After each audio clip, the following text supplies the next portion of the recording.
All right, we are live. It's Wednesday. I'm back with The Positive Effect. My name's April Sabral. And today I have Mike Fiato on my show. Welcome, Mike, to The Positive Effect. Hello, April. It's awesome to be here today. I can see my book in the background. I'm so happy you do Always. that for me on LinkedIn. I love it. So we've got a new time. We're coming earlier in the day. But you will be able to listen to this on the replay and also on Apple Podcasts now. And what I'm going to say every week, I say it all the time, is if you find this in your feed, share it. Share it with as many people as you can. These conversations are amazing mentorship conversations that we bring to life with awesome leaders like yourself, Mike. We want as many people to learn from people like you and me as much as possible for that generation of leaders that are coming up, right? So important. Would agree, April. I think that the next generation's got to take over at some point, right? So we Yeah, need a place to exactly. go. Yeah. So I'm the founder of RetailU, an online e-learning company. And I'm also an author of the book called The Positive Effect. And that talks about my retail leadership journey. And you've got it. Yeah. I'm like, yeah, you got it on your shelf. So, I met Mike at the NRF, actually, which is funny. You were at the National Retail Federation show, even though you're not in a retailer, but in hospitality. So very, very aligned with service and leadership and customers and client guest experience. And I think there's always so much we can learn from you, but because of the focus on guest experience versus just selling, compared to a retailer. So today I brought you on the show because I wanted everybody to hear your story and really talk to you about your leadership journey. I mean, yeah, I met you at the NRF. It was great. We were on a panel together. And as soon as we met, we were like, yes, we've got the same, passion about leadership and guest experience. So, and before I jump into you, I'm just going to say, put your name in the chat where you're coming from. I always forget to say that, just so that we can go back and take a read afterwards. If there's anything you learn, any insights, share what you're learning. All right, Mike. So walk us through your career story. How did you get into hospitality? Yeah, so maybe in a bit of a roundabout way, but I grew up in an Italian family, so every holiday was spent in the kitchen. My early memories of standing on a step stool, frying shrimp with my aunts for Christmas Eve. And, I just was enthralled with how much pleasure food brings people. So it was a natural transition for me to become a chef and to want to be in the food business.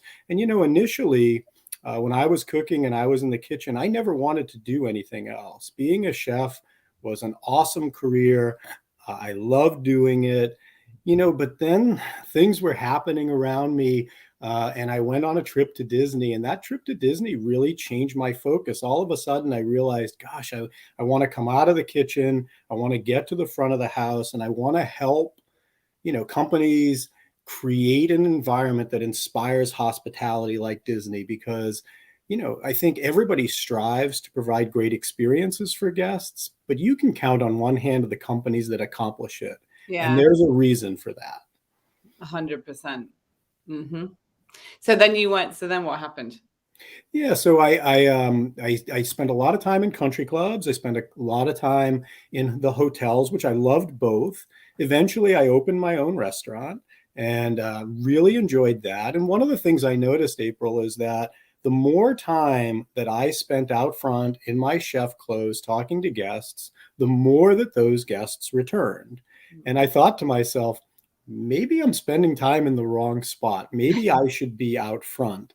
So, I eventually sold the restaurant. I told you I kind of went on this trip to Disney and they reset me. So I took like a year and a half where I just wanted to study the companies that were great at hospitality. So I went and spent time in Seattle at the fish market with those guys throwing the fish and watching what they did. I spent time with Disney. I spent time with Zingerman's. Men's Warehouse was a company that I spent some time with, Nordstrom's.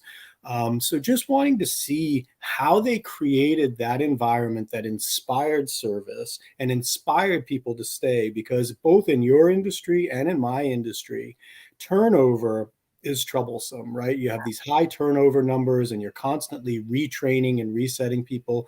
And I wanted to create an environment where that didn't happen. So I kind of stumbled into Compass Group. I was looking for work that would be Monday through Friday. I got into corporate dining, had no idea that I would love it as much as I did, or that I would join such an awesome company that I've spent 25 years with. But, one of the things that you're able to do there, we have 18,000 hourly associates across the country. So in my job, right, we're able to create tools and work with frontline associates to engage them, like to connect with them emotionally, to get them to stay with us, and maybe most importantly, provide awesome experiences for our guests that make them come back. And so your role at Compass at Eurest is what you're like the VP of Customer Experience. Is that what it is? I am. So we changed from customer to guest. Okay. We're in a big part of elevating the conversation, right? So we used to be cafeterias, but nobody wants to eat in a cafeteria. Nobody wants to work in one. And the truth is the word cafeteria doesn't describe what we do. So now we're marketplaces. Okay. And then I think the same thing with customers, right? Do we want, are we treating the folks in front of us like customers, or are we treating them like guests in our space? So changed my title last year to Vice President of Guest Experience. And it's awesome, right? I spend 50% of my time studying guests, looking at trends, understanding what they want. And then the other 50% of our time, my team and I focus internally on the people that work for us, onboarding, engaging, and training. And we've shared some time with you, April, using some of your training materials, which have been awesome. Yeah. You actually spent some time with our CFE leaders, which was really great right before COVID. I did. Yeah, it was awesome when you invited me down to come to one of your conferences and just share and talk about communication skills and conflict management, which it's people skills, right? It's like whatever we do in retail is leadership. It's the same in hospitality. And that's why I love this friendship with you, because when I got to come and experience that, the people that you work with were so engaged and wanted to learn and, deal with conflict. We all deal with conflict when you're leading people, no matter what business you're in. So I think what you get to do is so amazing, because you get to study those insights and then work with the people that impact those insights. When I love reading customer reviews and customer insights and surveys, because it just drives you to then how you can build strategies to impact those in a positive way, right? So that's kind of unique that you get to do that every day. I love that. And I love the name of your podcast, by the way, because I think optimism is missing in business in general. So people read reviews, April, like they go to Yelp and they focus on the negativity. Oh, they hated this, they didn't like this. And I always say, so guys, it's a 50-50 proposition. If guests go to a Yelp or whatever it may be and leave a positive comment, that's repeatable behavior. And you should extract that and go back to your team and say, hey, let's do more of this. 80% of guests go to these platforms and complain. So that 20% that are saying something positive, that's a gift. And so many companies miss that. I would almost spend more time on the gifts, the 80-20 rule in reverse, because if your team did something that inspired a guest to take a moment and say, hey, April was awesome here, she really helped me, that's a skill that's transferable to the entire team. So let's do more of that. Whenever you go through whenever you go through surveys, I'll go through surveys with a vice president and they immediately go to, oh, they didn't like this, my client's going to be upset about this. And it's like, right, these are all opportunities, right? These are opportunities to improve, and we should take them as that. But don't forget the 20%, because that's an important factor, and we should focus more on that, I think. Oh, that's such good advice for anybody in hospitality and retail. If you're having customer surveys and reading those insights every day, and just, we were talking before we jumped on about staffing and recruitment and all that kind of stuff right now. I've been reading a lot of Glassdoor lately. And yeah, you immediately go to what's wrong. Our brain just wants to do that as opposed to what's right. So this is why I love spending time with you. Every time I speak with you, I get some wisdom, and I'm like, I'm going to take that away, and I'm going to be looking for those 20% so that I can share that and kind of duplicate it more. That's why I think when I get on calls with managers, I'm kind of like, tell me the person that did something amazing, what happened, and then share that so that it can impact everybody else. It's so important. But I love that. Yeah, at least start there. I think, we have people every single day that are creating these amazing experiences for our guests, and we should never forget that. Yeah. The one or two things that go wrong and that are negative, you have to address them and you have to do service recovery, which is super important. But Mhm. keep in mind, there were 10,000 other transactions that happened that day that went flawlessly. Right. And don't lose that. And if you spend, I think the other part of this, and we've all been in environments where this happens, if you spend so much time on the negative, the team loses themselves. They're like, but you know we do so many great things and all we're focused on is this behavior or that behavior. So you got to balance it out, because if you don't, you lose that ecosystem. And Yeah. it's so important. So talk to us about your book. You wrote a book last year, which I Mhm. have, and I love it. And what I love about it is it's the stories. It's such a good storyteller of the practical experiences you had. So talk to us about your book. So first, I have to give credit where credit is due. You inspired me to write it. So that you had sent me an advance copy, and I'm like, she wrote a book, like, and then I'm reading it. It's like, oh, this is really good.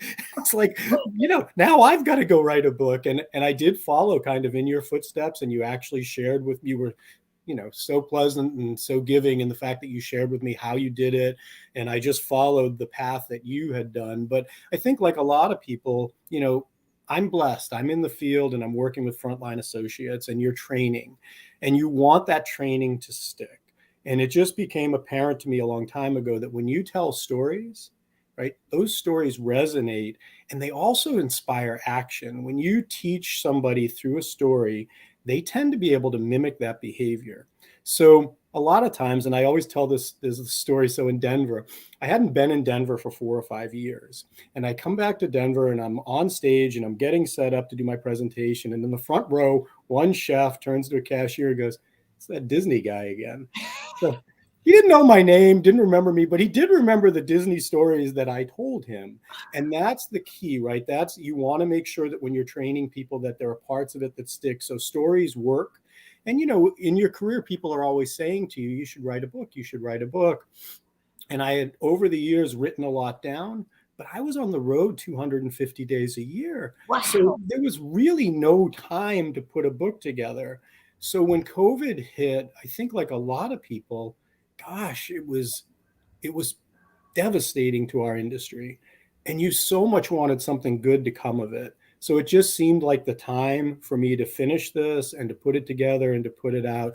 And I'm so glad that I did, because it's been really rewarding. And so many of my Compass colleagues, which thank you guys so much, purchased the book and have wrote notes about it. The hardest part, April, is when people say, "I want you to sign my book." And I think to myself, it's because of you. I wrote it. You should sign the book and give it back to me, because if it wasn't for you guys in the front line, I would have nothing to say.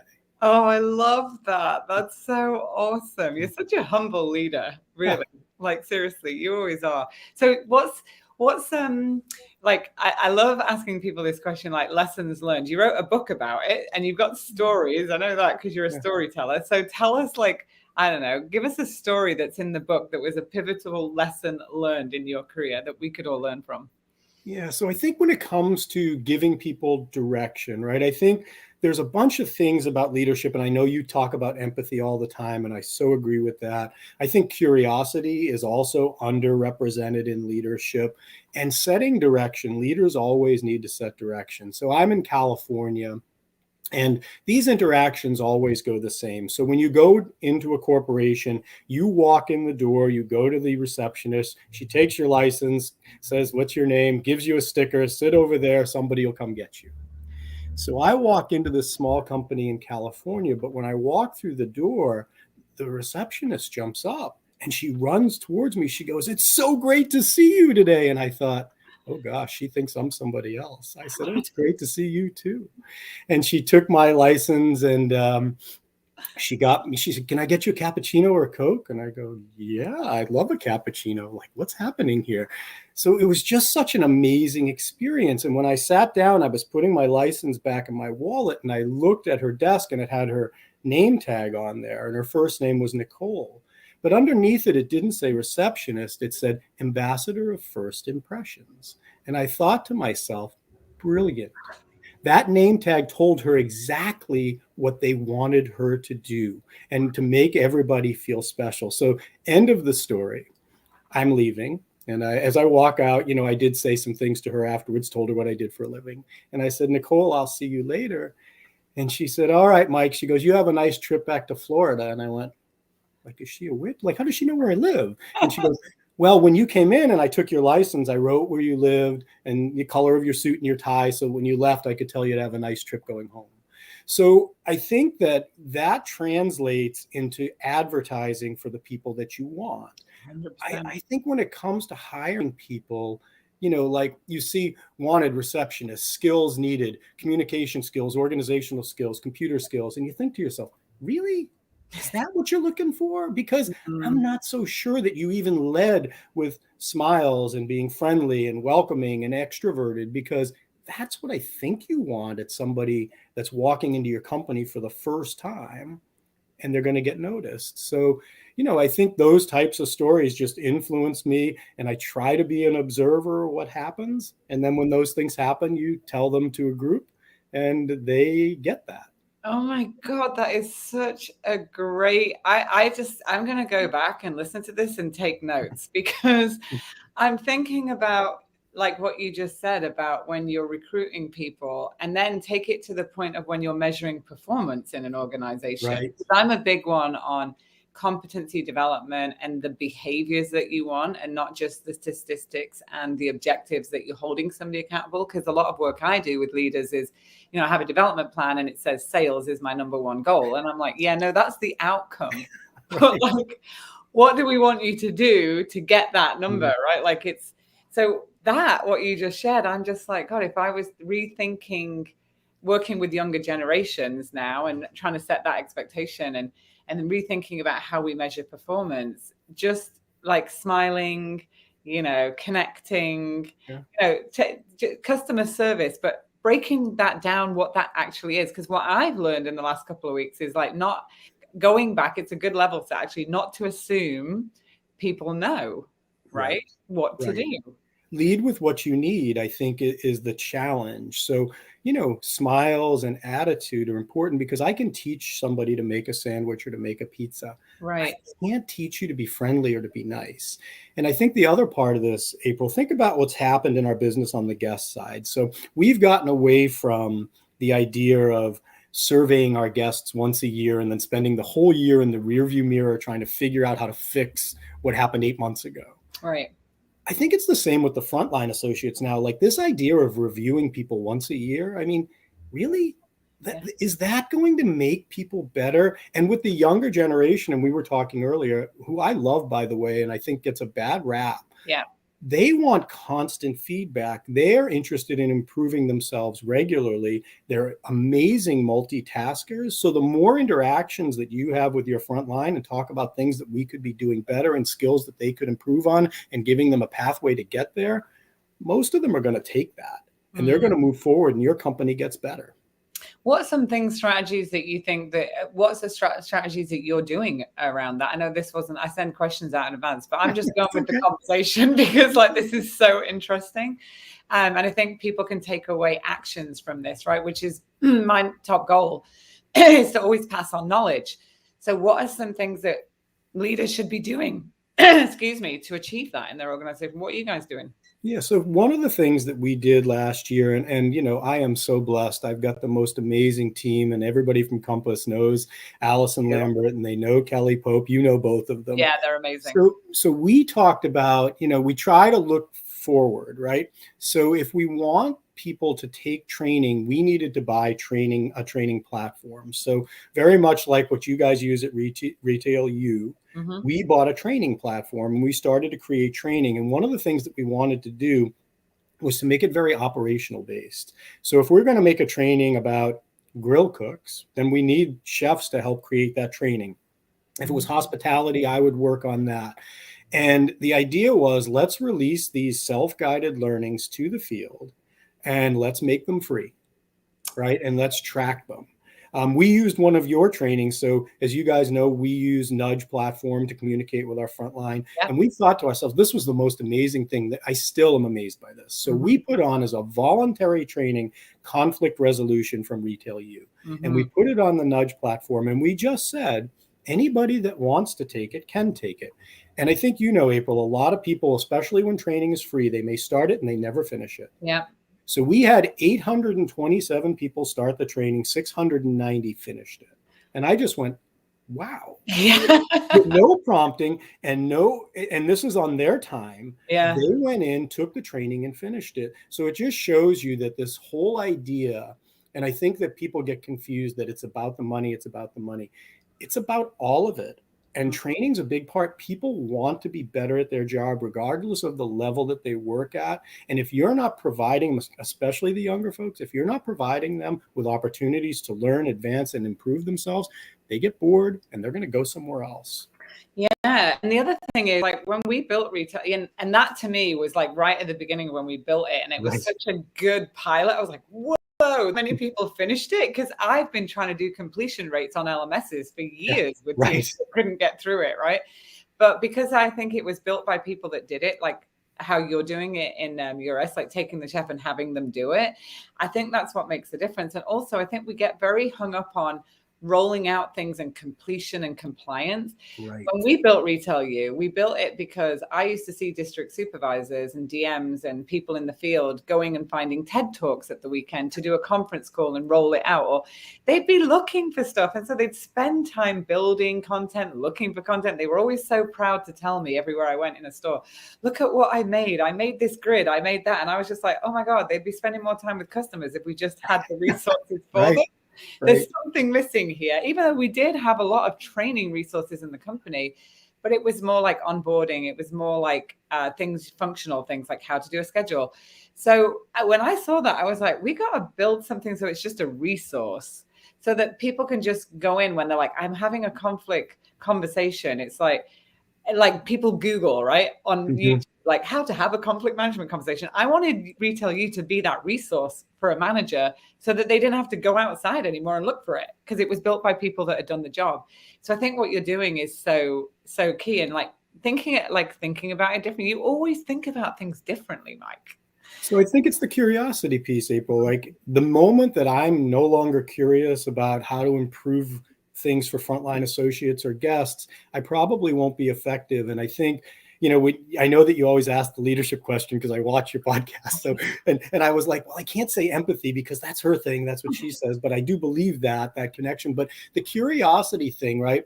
It's the difference between leaders that get to a point and stop, and then leaders that continue to push the envelope. Well, why don't we try this? And you know, sometimes, let's face it, that doesn't make you popular, because sometimes you're an organization, and I'm not, by the way, where they just want to stop and say, okay, we're here. And I never feel like we're there. Like, I feel like, okay, so this is good. Like, how do we make it better? And I think the second part of that is just always going back to the users. The moment that you pat yourself on the back that it was awesome and you didn't talk to them, you missed something, because, you know, they're the ones ultimately that said this was useful or this wasn't useful. Yeah, and you get to read insights every day and surveys, so that keeps that top of mind, right? For leaders that don't have that input or that feedback every day, I always say to them, just go put your company in Google. Yeah. See what Google tells you about your organization. Read the Facebook comments. There's so many places, even if you don't have a structured survey, that you can find that customer feedback. You just have to make it a part of your day, right? Like, to make that front and forward and learn. And I love that you call customers guests. Like, I think retail can learn from that, because I think, you know, we're all about making the sale and converting and KPIs, and that's important because we won't have jobs and we won't have stores if we don't have that. But that experience is so essential, and that employee experience is so essential. And right now it's been tough. Let's be real, in hospitality. It's been a tough year in retail, but even tougher in hospitality. So, you know. Yeah, I would, you know, we've never had a harder year And, you read, and this is the other part, you and I were kind of chatting earlier. So you read, and we are seeing that a lot of people are leaving the hospitality industry and they're looking to do something else. Now, obviously negative, that's a challenge, but there is a flip side to that, is now that there's all these super qualified, highly effective, awesome associates that are looking for a home. And the question I think as a business you got to ask yourself is, are you putting yourself out there as that potential landing spot, right? We talk a lot about interviews now, and when you get a really good candidate, I almost think, and I know this is a terrible analogy I've been using, but my wife watches those home improvement shows. Yeah. So I watch them, right? And on Sunday, they're one after the other. And the part that I love best is after they destroy the house and rebuild it and make it beautiful, they do this thing where they stage it. And people come into the house and you think to yourself, well, what are they trying to do? Well, what they're trying to do is to get the buyers to see themselves living there. Right? To emotionally connect, like, I could live here. We should be doing that in interviews today, particularly with these, I was interviewing the other day for some business that we have open, hotel associates that have been with hotels for 9 or 10 years, weekends, nights, holidays. We offer mostly Monday through Friday.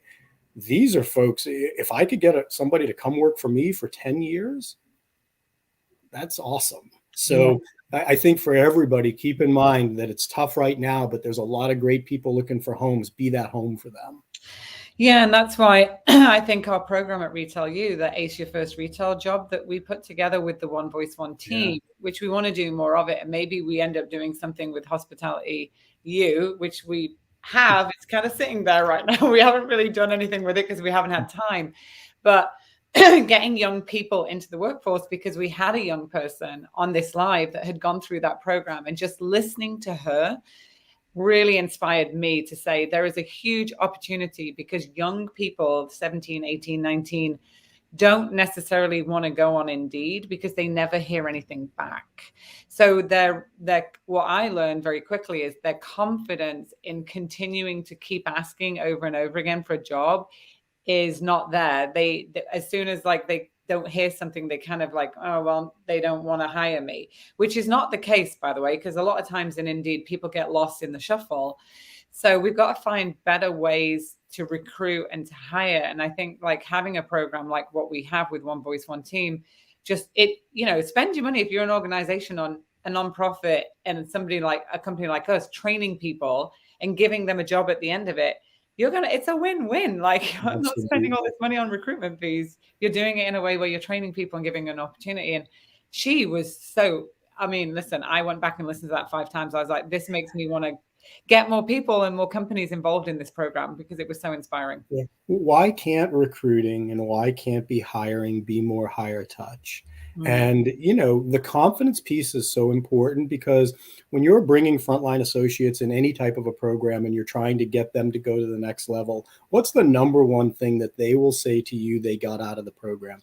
I have more confidence. Yeah. So first time people that are looking for work, April, I think you're onto something here. I think it's time to break that mold, to just go and applying and hoping somebody calls you, to maybe creating a platform or a program that funnels you from where you are to a job or a place that's looking for you. Yeah, 100%. Oh, I could talk to you all day, Mike Fiato, but we're up to 30 minutes. It's time, yeah. And you have to go on your day, and so do I. So I always ask this question, though, what 3 tips would Mike Fiato give anybody to have a successful leadership career in hospitality today and where we're going forwards? And what would you advise? What's your advice? Gosh, that's such a tough one. So I think first, if you listen more than you speak, you'll be surprised at what you learn. So I think that that's really, really important. I think we've all learned, right, the idea of always think the best of people. Don't have preconceived notions, especially with diversity inclusion nowadays and the population that is coming to work with us. I think treating people the way that you want to be treated is just so important. And I'll just go back to the curiosity piece. Keep pushing the boundaries. Never get satisfied or feel like, gosh, I'm here, because there's always there's always more room to go, right? So curiosity is important. Well, and curiosity, I'm going to give Ron a shout out because that is, oh, I don't know what's going on with me this morning. But, curiosity is one of Ron's pillars in Retail Pride. He talks about that a lot, and he's a big advocate for that because, yeah, you only get, answers to the questions that you ask. Oh, so true. So true. And I'm a big fan of Ron's, by the way, since I saw him on your podcast. I got his book. Really, really smart guy. And again, that translating retail and hospitality were really kind of the same. Maybe the industry's different a little bit, but the same.